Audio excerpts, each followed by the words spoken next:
Guys, bibidyoan ko yung tatay ko. Hindi ko alam kung ano niluluto nito. Hindi niya alam na nagbibidyo ko. Tignan niyo, ayun siya.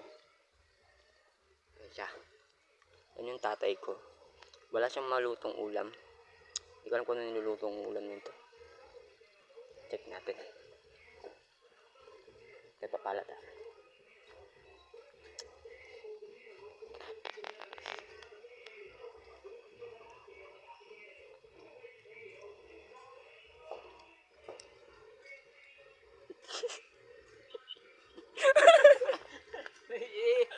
Post mo kaya no? Kaya ito na lang ang ulam namin, no? Kita mo. BBC. Ano yan? Pag bumaya tato eh. Plastic yun.